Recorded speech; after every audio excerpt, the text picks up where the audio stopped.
Bom dia, sexto ano! Espero que estejam todos e todas bem. Hoje vamos começar conteúdo novo já para a segunda avaliação. Vamos trabalhar com as populações indígenas antes da conquista, tá bom? Antes da colonização portuguesa na Amazônia. Então vamos começar com a aula de estudos amazônicos. Gente, as populações indígenas, como a gente já viu um pouco na nossa última avaliação, viveram há muitos séculos atrás e ainda vivem, ainda permanecem e resistem nos dias de hoje. Os pesquisadores, os arqueólogos, os historiadores, para saber a história desses povos nessa época, eles procuram os vestígios, as pistas deixadas por esses povos, para saber como é que essas populações viviam. A gente viu, né, que quais são os vestígios, as pistas que nós temos hoje em dia para saber sobre essas populações. Os sítios arqueológicos, as cerâmicas, os desenhos rupestres, os sambaquis, certo? Todas as sociedades no mundo, elas deixam informações sobre as suas experiências, tá bom?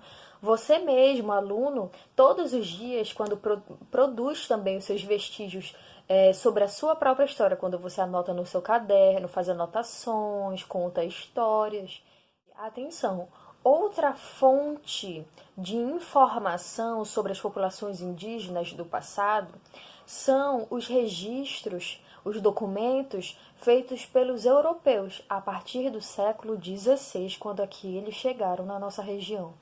Os europeus registravam, por escrito as suas viagens em diários, em cartas, em pinturas e desenhos também. Esses registros eram feitos para que os europeus conhecessem a região, conhecer a região e registrar sobre a região, as suas riquezas, os seus habitantes.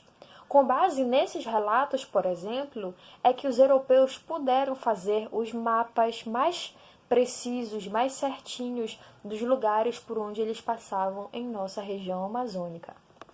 Os registros feitos pelos europeus, através desses diários, são fontes de informações preciosas sobre os primeiros contatos com os povos indígenas, tá bom? Os europeus procuravam descrever como os indígenas viviam, de que forma moravam e como se vestiam, os seus costumes, os seus modos de ser, de se relacionar. Em vários relatos, os europeus erraram em suas observações, claro, pois tentavam descrever e entender algo que não conhecia, algo que eles não conheciam. Às vezes tentavam registrar sob a visão, a ótica de um europeu, entendem? Uma visão eurocêntrica, uma visão que via o mundo, esse mundo novo que eles não conheciam, a partir da ótica de olhos europeus, certo? Um exemplo desse erro está no fato dos europeus terem chamado os povos nativos da América de índios, ok? Isso aconteceu porque eles acreditavam que tinham chegado nas Índias. As Índias não era uma região localizada no continente asiático. Na época das navegações europeias, eram importantes áreas de comércio. Então, chegando na América, o que depois foi chamada de América, os europeus, os portugueses, acharam que eles tinham chegado nas Índias. Por isso chamaram aqui de Índias Ocidentais, tá bom?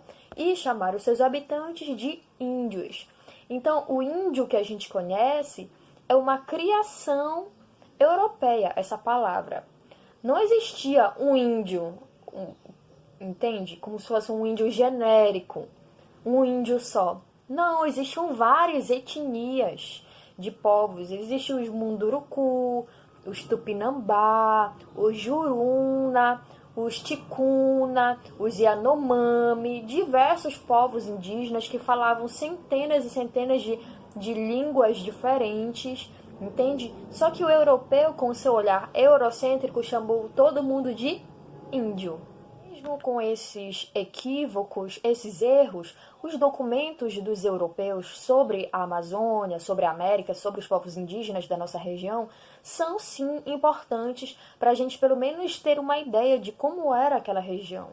Porque quando a gente pega um documento histórico, para a gente ler, e provavelmente esse documento foi escrito pelos europeus, a gente precisa ler não entendendo, não enxergando que aquele documento é a verdade universal, mas a gente tem que aprender a analisá-lo. Quem foi que escreveu? Por quê? Com que interesse? Como essa pessoa que escreveu esse documento representava a Amazônia nessa época? De que forma ele enxergava? Era de uma forma eurocêntrica? Era de uma forma religiosa, cristã? Era de uma forma muito comercial? Ah, a Amazônia tem muitas riquezas.